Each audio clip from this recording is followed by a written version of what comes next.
welcome to Belmont Author Spotlight. I'm your host, Anne-Marie Mahoney, and my guest today is Wendy Murphy. I'm very excited to have Wendy here with us to talk to us about her new book, Oh, No, You Didn't. Brief introduction, Wendy. Wendy is a former prosecutor, a law professor, a media commentator. Her focus is on women's rights and defending women against domestic abuse and rape. Also former president, right, of the Belmont Women's Club. I'm still the president. Still the president, sorry. Okay, present president of the Belmont Women's Club. Also, and this really caught my attention, Wendy is the only woman to be both a Harvard Law School professor and an NFL cheerleader for the New England Patriots. So the whole range right there in one person. So we're very excited to have you here. I loved reading your book. Tell us a little bit, before we get into the book, tell us a little bit about yourself, how you got into the law, defending women, writing books, because this is not your only book, and tell us everything you want us to know. Well, thank you, first of all. Thank you for having me, Anne-Marie.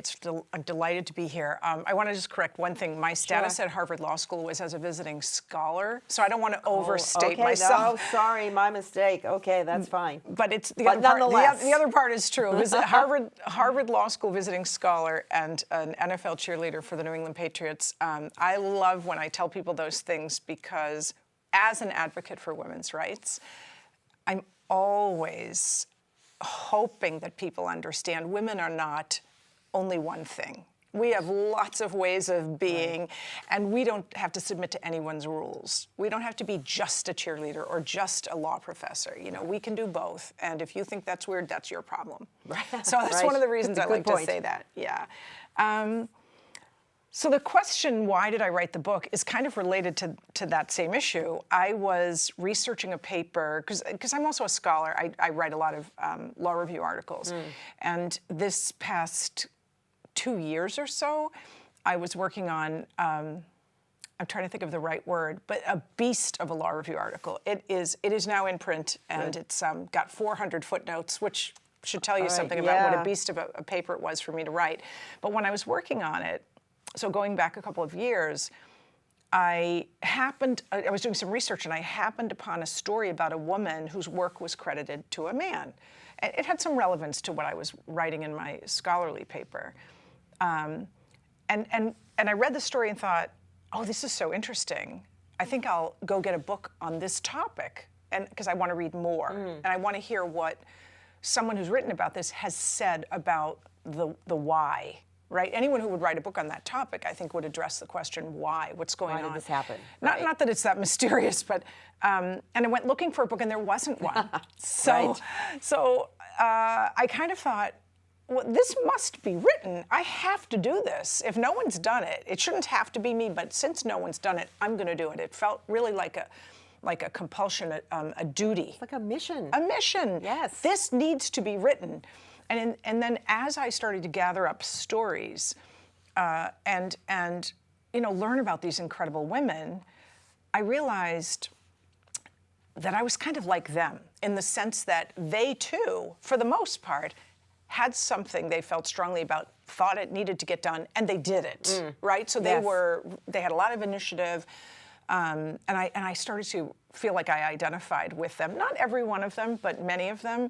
And in that sense, it was a labor of love. Because once I decided to write the book, I said, I'm going to do this. I'm going to find a bunch of stories, and I'm going to pitch this. And I bet a publisher will enjoy doing this because it's never been done before. And I was right when I sent a proposal to Kinran Press, which likes to publish books by women and about women. It was an almost immediate, yes, we'll take it, please. Right. And so that also made me think, it's meant to be. It's needed. It's got to be done. And publishers don't generally say right away, yes, we'll take your book. So their enthusiasm just lifted my spirits and made me even more, more willing to do it. And not because I'm always very busy, and this was not something I had to do. But it made me want to get it done for something other than just, it was something I felt should get done. These women at the publishing house were so excited and really also passionate about putting it out there regardless of how it does. You know, they weren't looking for a New York Times bestseller. They, like me, were just saying, women's lives are often invisible. There are so many stories that need to be told, and we feel obligated to try and tell them. They felt the same way that I did. Yeah. So what you did was 24 chapters or 24 vignettes of women that actually encompass 26 women, because you've grouped together the 3 women who worked for NASA, who were the, what they kept calling human computers. Yes. Which they were. Yes. But as I went through it, and I loved reading it, and I was telling you earlier, I talked about it this past weekend with 2 of my daughters, because they were fascinated also. You fall into, or you cover, a lot of ground. So you have a lot of science and innovation. You've got women who are making inventions just out of necessity, who saw a need and said, well, I can fix this, and here's my invention. Arts and literature, and then a little bit of politics. So you really run the gamut. And so many of these stories, and most people don't know about Einstein's wife, F. Scott Fitzgerald's wife, Frank Lloyd Wright's assistant, and how much they knew and did and contributed and got 0 credit for. Got 0 credit, yeah. Right. So the women are so different. They, as you said, come from different categories of their profession or their career or what the thing was that they did. And they also run a gamut from the 1600s to the present, which and the present part is kind of scary, because here we are thinking we're so liberated and so in charge, and this couldn't possibly be happening. But several of the women you profile, very recent, into the 1970s. Yes, and a couple are still alive. So I was able to talk to a couple of them, which also warmed my heart, because I didn't just have to read someone else's version of what happened to them. I was able to say, how did that feel? Yeah. It was really special that I was able to talk to a couple of them. But what I think was most important to me in terms of understanding the disparity in the topics that they worked on, and also understanding the wide breadth of time that I covered, again, the 1600s to the present. What I did with the book, and what I felt like I knew I would do it, is I brought together the commonality of their experiences. Yes. And that's not a typical reaction. For example, if you heard that somebody invented something and someone else took credit for it, and then you heard that an author wrote a book and then someone else plagiarized it, you wouldn't necessarily think those 2 things are the same. So it was really important to me to bridge that understanding and bring these women's lives together in a way that for the reader would make the reader say, wow, this is about them being female. It might also be somewhat about them being scientists and architects and so forth. But the sameness of their experiences with plagiaristic injustice is so potent, and it really hit me. Once I got through the first draft or so, it was almost an emotional experience for me. As I finally read it as a full book instead of just focusing on the chapters, it really was an emotional event for me. And then I thought, well, now I have to put myself in this story too, because what I realized is every time I told somebody I was writing this book, they would tell me their story. Yes. Or they'd say, that happened to me, or this happened to me. And it certainly happened to me. So my first chapter is we all have a story, and I put stuff in there about my own experiences. And that's what I thought was maybe the most meaningful thing to do with the book. Make the reader think, I'm part of this. Yes. This is me. This is my story. Yes. And make them want to tell it. So that does happen when I give book talks and when I share the stories with people. It's kind of like when I give talks about domestic abuse or violence against women, and there's always people in the audience come up to me and tell me their story. Yeah. That's what happens with this book too. They come forward and say, oh, now I feel like I have a space to talk. I have a space to be heard. I have a thing to say that matters, because it's part of this collection of storytelling. I could have my own chapter in this book. And whether you invented something or if it was a minor transgression, the thing women identify with when they say this happened to me too is the feeling of injustice. Yes. They don't have to be yes. an inventor. No. They just say, to feel it. I feel that. Yes. I feel that same way. Right. And and there's an institutionalness about this in that going back, a woman couldn't apply for a patent. And so Yeah. a woman invented something but couldn't apply for the patent. So a male had to apply for the patent. Well, now he's credited with the invention. Well, and let me explain that a little bit more, because here's an interesting and maybe even more shocking reality around patents. Women could always apply. They could Okay. apply. A woman could get a patent in her name, but she wasn't considered a person until 1971. Wow. Therefore, if a woman got a patent in her name, bad men, would go to the patent office, look through the cards, see a woman's name, take it, go reinvent it, Bring it back. and they don't even have to get a patent for it. They would just steal her invention, go build it, sell it, make all the money, and the woman couldn't go to court to fight about it. You couldn't file a patent infringement lawsuit. Why? Because you're not a person. If you're not a person under the law, you have no rights. If you don't have any rights, you can't go to court. So that's why men would go and steal patents from women when the name seemed to be the name of a woman. As a result, women inventors would put patents in their husband's name. They would do the work, but they would put the patent in their husband's name or their father's name. Sure. And it was particularly challenging for women who maybe didn't have a father or a husband they could do that with. So one of the stories is about a woman who, and then something very interesting happened in the early 1800s. Even though women were not yet persons, and they could get patents, the patent office in Washington, D.C. was created. And because it wasn't a court, women could defend their patents because it Okay. was just an agency. So you didn't need personhood because you didn't have to file a lawsuit. Okay. But you could go to the patent office and file a complaint, and if someone stole your work, you could prevail. And that is literally the story of one of the women Yes. in my book who invented the flat-bottom paper bag. Yes, I loved that story. Yes. She's wonderful. Margaret Knight, she was an incredible inventor. Again, this woman who just saw a problem and would fix it. Saw a problem and would working in fix the it. mills in New Hampshire that we're all familiar with, Manchester, New Hampshire, the mills, the river, all of it. I mean, we see it, and it's so much a part of New Hampshire history, but mill history coming Yes. all the way down to us in Lowell and Yes. Waltham and everywhere. And so a mill girl working on a loom saying, this is not safe, but if we do X, we can make it safe. Yes, that was her first invention. I think she was 12 years old. She quit school because her father died, and she did not have the wherewithal to stay in school. The family needed money.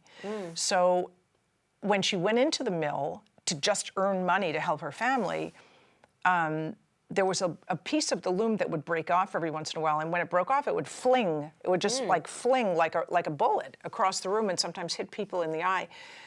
She did not appreciate that and thought, well, we can just stop it from flinging. Yeah. We may not be able to stop it from breaking, but we could stop it from flinging. And she invented a little device that moving forward, not only was so effective that it literally stopped that from happening, she saved lives, and the entire industry agreed to use her product. Well, because she was 12 and not very sophisticated, it never crossed her mind to get a patent. No. And she had this sense that I should just give this to people because it's going to help them not die or get hit safe. in the head. Yeah.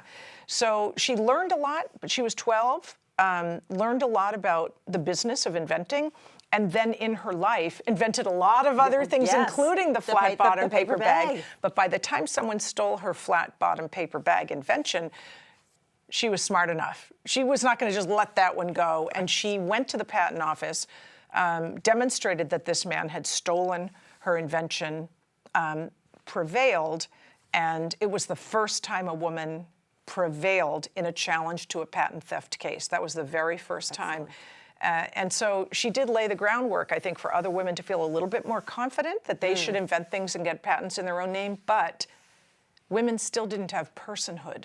So they still were reluctant to get patents in their own name, and no surprise, as a result, back then, only about 2% of women Only about 2% of patents were in women's Were to names. women. Today, it's I think the number is 18%. It's still very that small. low, really? Wow. Because even though women are persons, again, as of 1971, when the Supreme Court gave us personhood in 1971, which, by the way, wasn't a long time ago. Let's keep remembering for some that. of us, not very long at all. But what we always say about 71 is, oh, isn't it interesting that after 71, women could get credit cards in their own names finally? Oh, yeah, right. And we could suddenly sit on federal juries. Yeah. Until we became persons, we had no right to do either of those things. Now we finally have personhood, according to the Supreme Court. That decision was called Reed versus Reed. One of my children is named Reed for that case. Oh, boy. But we become persons, and everybody's very happy. Women are delighted. We're finally persons under the 14th Amendment, Equal Protection Clause. And yet the Supreme Court said, well, women can be persons, but they're not full persons. No. And in that case, they said women's personhood rights under the 14th Amendment would be enforced under unequal standards by the government. All branches, executive, legislative, and judicial. And so moving forward, though we were persons, everything about women's lives was now subject to unequal treatment. And we remain in that second-class space today, which is why, Anne-Marie, you asked me that question in the beginning about, well, it's incredible that it's still happening today. Well, not really.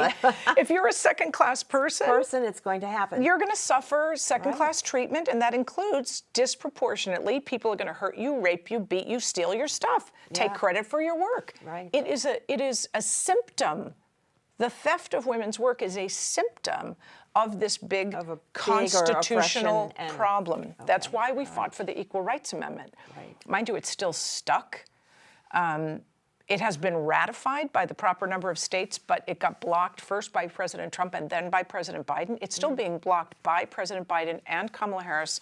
That administration refuses to unblock it. Trump blocked it first, they blocked it second, which has taught me as a woman, not that I didn't already know this as an activist and an academic in the field of women's rights, but now it's very clear that neither party actually supports women's equality, so we probably have to start, and I say this in the book at the end, because I want to give people hope. Well, what can we do? Right. Well, what we can do is unite as women across all the other lines that divide us, whether we're black, white, Jewish, whatever.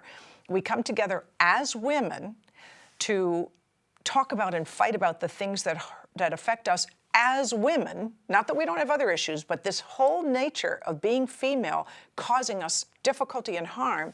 We need to unite to fight about those things. And the most important thing we need to fight about is basic legal equality. If we could get that established, a whole lot of the other things we're suffering from, like high rates of abuse, would be resolved. Not 100%, but would get a lot better. I mean, even in Belmont, where we have a lot of resources, people have, generally speaking, good jobs and a good amount of money.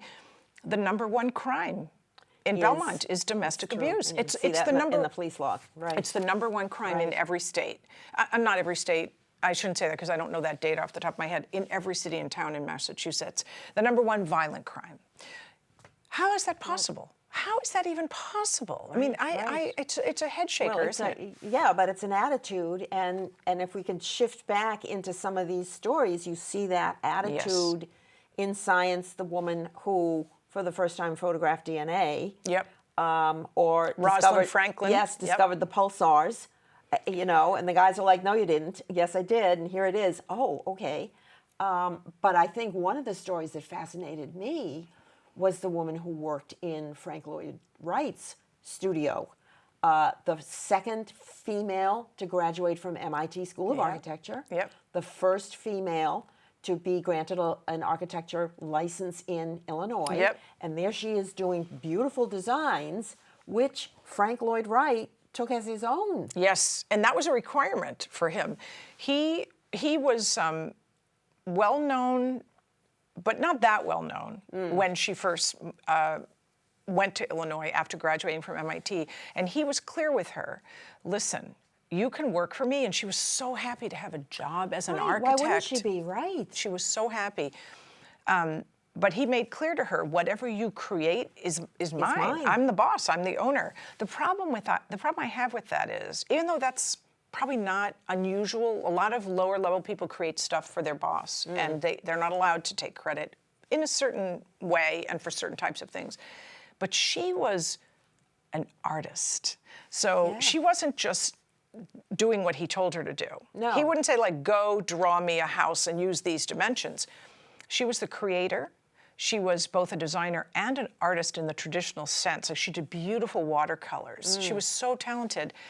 And when she worked for him, he would put a portfolio together to give himself advertising value.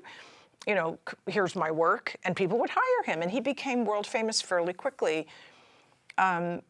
But the portfolio that he's most well known for is called the Wasmuth portfolio. 50% of that, we now know, was hers. Was hers. Yes. Was hers. Yes. And one of the funny stories there, because she was angry. She knew that this was wrong, but she was going along because she wanted the job and she liked being the first woman, et cetera. But Frank Lloyd Wright would draw lines. She did the designs that then put the house in a natural in a setting. context, Yeah, right, she would do the natural setting. She would create the vibe. She also could draw the lines, but she created that sense that we now give Frank Lloyd Wright credit for, which is to create this feeling of nature. Your house is in nature. That was her. Falling water and all the That other was designs. her. The feeling she created in his work was her creation. He just got credit for it in terms of why people thought they should hire him, because he was going to give them that feeling in their. That was from her, but she knew it was wrong, ethically, morally, maybe not legally.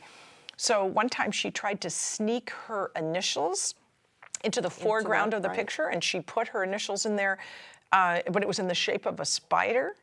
So she made it look like it was just a tree with a bush and the spider was crawling around.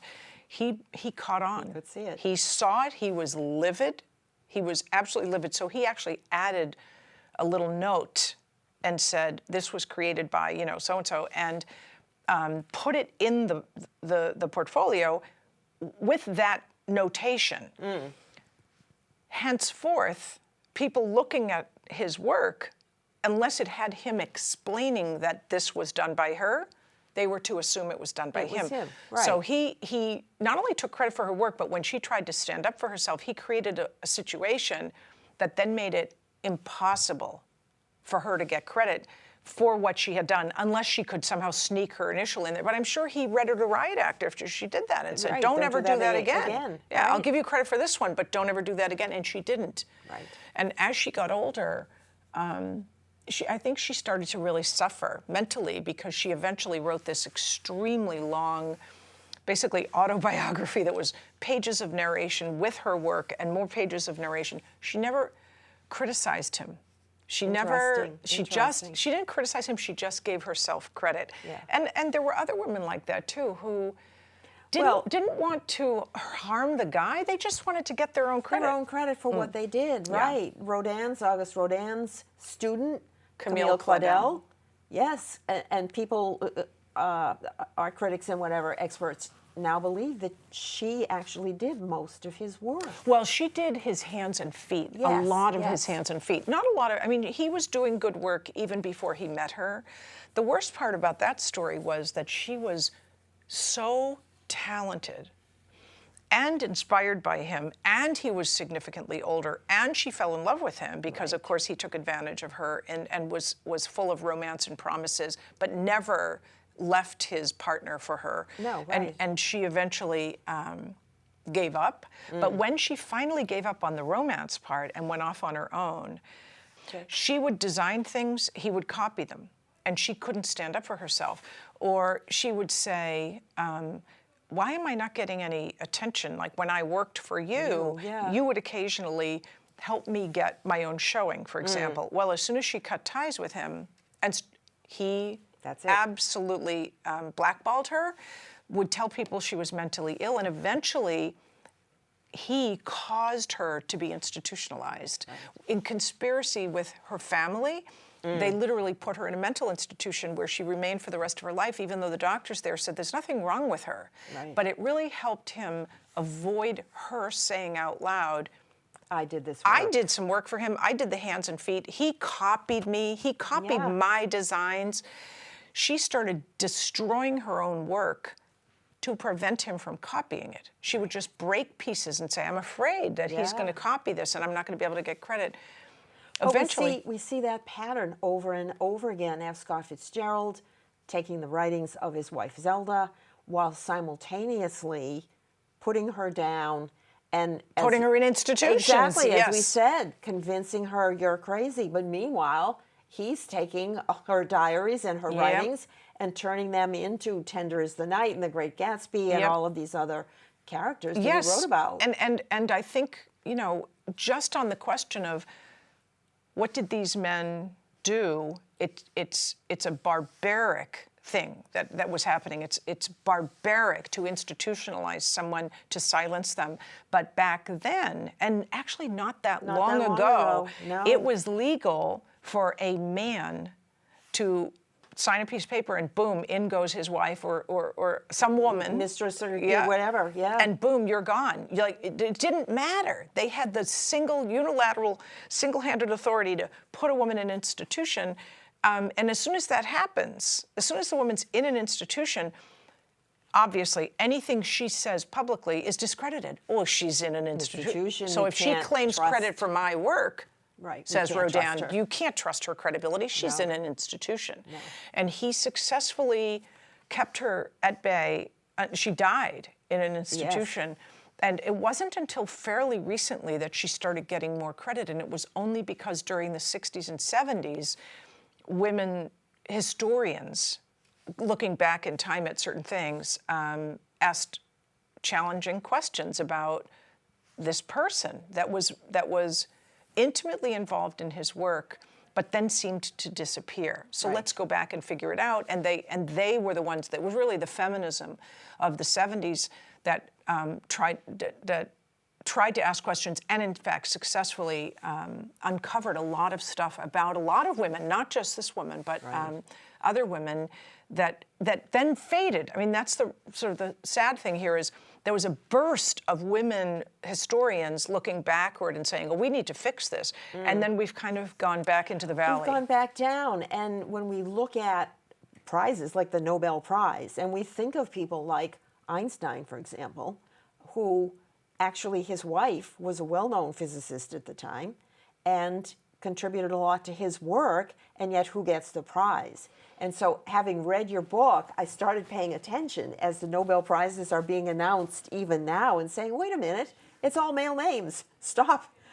Yes. Because so many chapters in your book talk about these very smart, very accomplished women and the males around them taking credit for their work and getting whether it's the Nobel Prize or the Pritzker, the Architecture Prize. The Lasker. I love the Pritzker where they would give the prize to two men, but when a husband and wife came forward allegedly having equal talent and equal success in the world of architecture, only the male got the prize. Oh, sorry, we can't do male-female. Yes. And this stuff is not complicated. It's everywhere, and unfortunately, we could talk about this for so much longer, but we're going to have to wrap it up. Thank you very much. Just run out there, everybody, and get, oh, no, he didn't. And you can get it at the Belmont bookstore. At the Belmont bookstore, read all of these amazing stories.